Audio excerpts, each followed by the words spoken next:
Alright, fucking talk then! My God.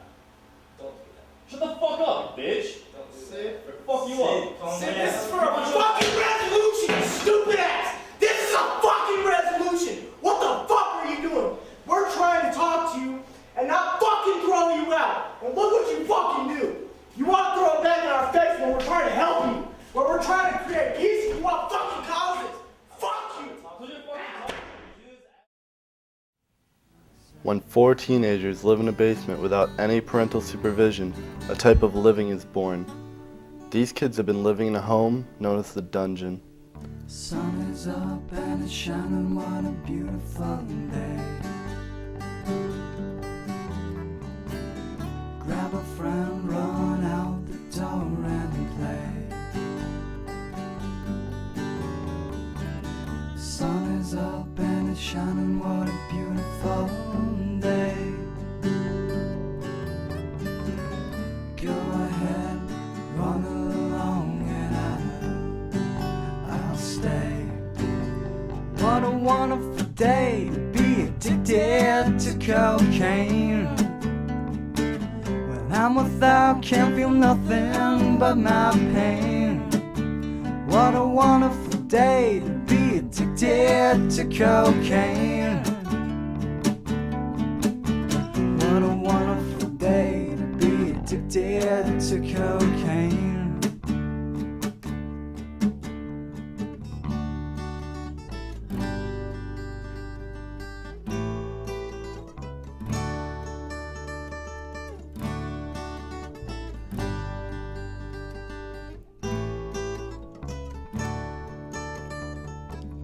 Sun is up and it's shining, what a beautiful day.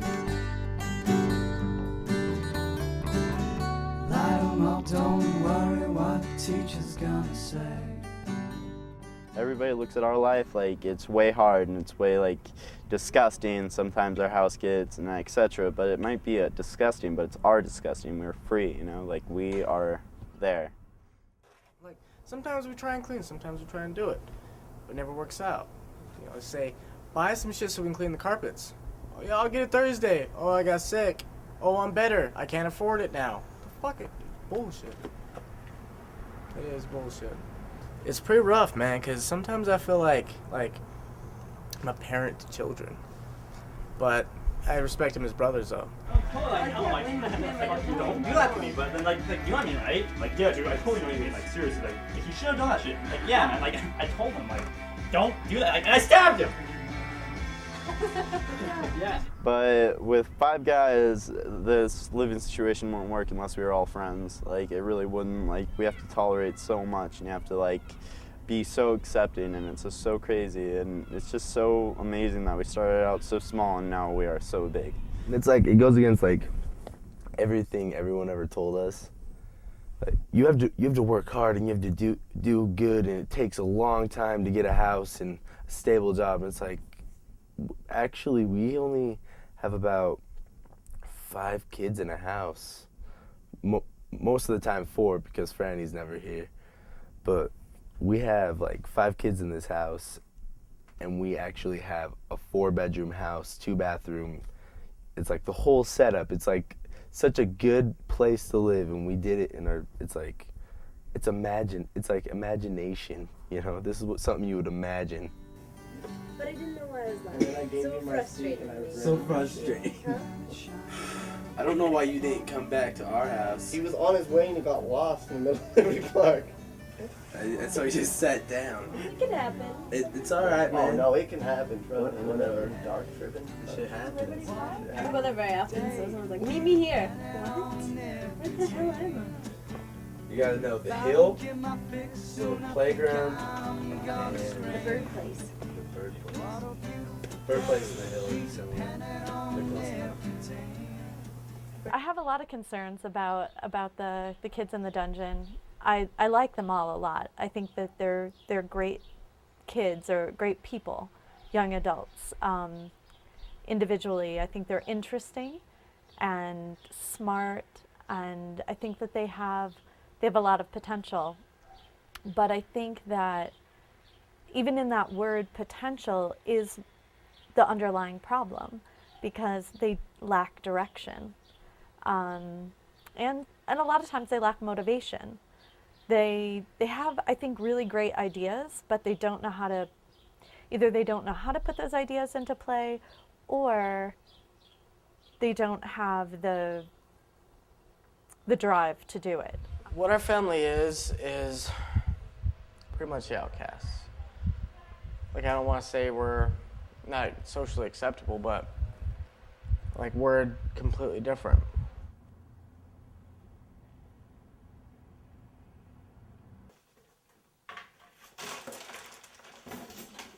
Like, people will walk in, like Jesse was saying how his parents came in or his family came in, and they're like, and the little kid is holding his nose, you know, and he's saying it stinks, but that's the smell of freedom. That's the smell of men being free. The smell of irresponsibility. Freedom expressed in its most purest form. That's what we got at the dungeon. So, too bad your house doesn't smell like piss, because ours does. I bet you want that smell. Alright, now when you move out, like, you have things, like, you have needs and wants. I think I'll more sum all this too a little bit, but there's, needs are food, water, shelter. Wants are anything above that. Wants are fancy luxuries. So, like, a big screen TV, cell phone, clothes that look fancy, girlfriend, you know, like anything like that, like, it's extra. When I first moved in here, it was just me and Omar. And, you know, he stopped smoking weed for a bit. You know, it was just me and him. It was a calm place.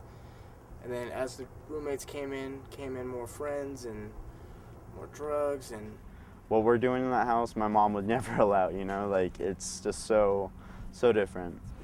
you know, we got Sid that's a straight edge anarchist, fucking little shit. Now imagine, Collin, that you're playing hide and go seek. Now imagine you're like 1, 2, 3, 4, or you count to 10, and then you turn around and all the kids are sitting right behind you, like, and you're not, like, they didn't move. Like, I mean, there's no challenge to it at all. That's how I think, like, happiness should be. Like, it should be earned. Like, you should have to find it and, like, look for it, and then actually get it. It's like Christmas. If Christmas was every day, it'd be fucking stupid. You wouldn't be, like, happy about it. Like, I don't know, you wouldn't be like, you know, hey, Christmas, yay, Christmas. Like, no, you'd be like, another day. I just want to be able to earn it, and that earning it makes it that much more worth it. That's why I don't do drugs.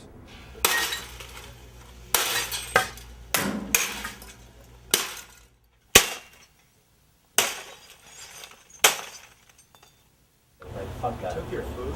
Yeah, he did. You want to see?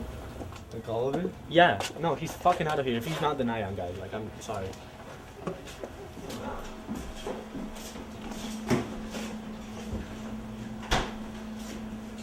I was picking up Trevorton, and then all of a sudden come home, and I guess there was some conflict between Franny and Sid took all Franny's food. Now, Franny, he buys this stuff, and he thinks that he can keep all this stuff to himself. Like this is mine, this is yours, and don't touch my food. Like, with all this food they told us that we couldn't touch, I wouldn't trash that all, put it like in this little thing. Now he wants to put a baseball bat to my head, but I'm just buying food for everyone, even for him. I want to talk to you about that, okay? Now, we all have our different issues and our differences, and we all just want to talk to you about it so we can get to peace. Oh, yeah. Okay? Now, what I want from you, and I think everyone else wants the same, is for you to just listen. Alright. Okay? Well, I'm gonna talk about it too, if some things are wrong. I know, but, like, we would just like you to listen for now. Alright. Okay? Like, I understand, yeah, alcohol, weed, hookah, whatever. Like, we don't expect you to do that. That's the last thing we expect you to worry about. The last thing we expect you to clean. Okay? But if there's a piece of garbage right there, and yeah, if there's a lot of garbage, then, you know, we expect you to do your part just like everyone else. Because we all have a part of this house that we all take care of this house. We all contribute. And when you say it's your house, Sid, I don't feel like you treat it like it's your house. For me, Sid, like, smoking pot, for me, is more like a lifestyle. That's what I'm you like. saying that a minor discomfort for me, it's like a major discomfort for me not being able to smoke in my room, dude. Like I know it's like it pisses you off, but like it's like you walk around the house like freely, me having my own room. Alright, one way, or at least I want to say so I say that like what it is that you guys have a different perspective on things, and I have a different perspective on things. We have to negotiate something, right? Here is my issue. Sid, your attitude. I'm fucking sick of it, to be honest. Like, yeah, you better fucking like stop saying fucking and like start talking like normally with respect. I can talk however I want. Don't take it. Yeah, well, I'm not gonna fucking listen to you. You're Guys, gonna talk like that, dude. How about you guys just fucking chill so we can communicate? I'm not. Like, I know you guys want to communicate, and I know you guys have a heated past, but just like try and keep it. Here's the thing, man. I don't like the Oh. way you treat people. I'm talking. Stop doing that. No, because you don't fucking let me say anything. But I've been talking, Sid. How can I let you? You've been say talking anything? forever. Let me say something. You have to wait. No, I want to say something now. It doesn't work that way. We can't speak over each other and argue. No, because I'm saying with the bread, like, because I thought he was like, it wasn't like a big deal to you, so you were letting everyone eat it. That's why I ate it. And when I ate it, you made a big deal about about the it. bread anymore. And please, just let me talk. Seriously, dude. Like, come on. Just let go. Alright, fucking talk then! Oh my God. Don't do that. Shut the fuck up, bitch! Don't do Sid. that. Fuck you up. Sid, this is for a fucking resolution, you stupid ass! This is a fucking resolution! What the fuck are you doing? We're trying to talk to you and not fucking throw you out. And look what you fucking do. You want to throw it back in our face when we're trying to help you. When we're trying to create peace and you want fucking causes. Fuck you! Because you're fucking talking. You do this attitude. We learned our territories. We learned, how far we're willing to bend our boundaries and how much we can't take other people's boundaries. And, that night I hated Sid, like I wanted to hit him. I love him to death, but I just hated him, And I freaking freaked out and I just want to throw him out, but like me, Omar, and Sid sat in the living room, we just cried, man. Me and Sid just cried and I didn't even know what to say, I just hugged him. Like the next day, everything was back to normal. It was like, we all respected each other a little bit more. We all went into more detail of what we want from each other, and like we made it a family. That much more. Like I still love him to death, he's family to me. And I think we got it worked out pretty good. What have I learned? I don't know. It's good to not like keep things from someone because like Sid was kind of unaware of what was going on and like the flaws. Not really the flaws, but like what he was doing. So, but just like talking to him felt good. See, telling him, and then he felt like he was unappreciated, like no one cared, but we do. I love Sid. I would kill someone for Sid. Not a lot of us have family. Sid doesn't have a family, Omar doesn't have family, Trevor has his mom, and I have my family, but like we're all here because we were forced to support ourselves. We had no choice. So that's families. We keep pushing each other. As much as we bicker and argue and all the good times we have, because we have a lot of good times, but we're still there for each other, in and out, That's my family.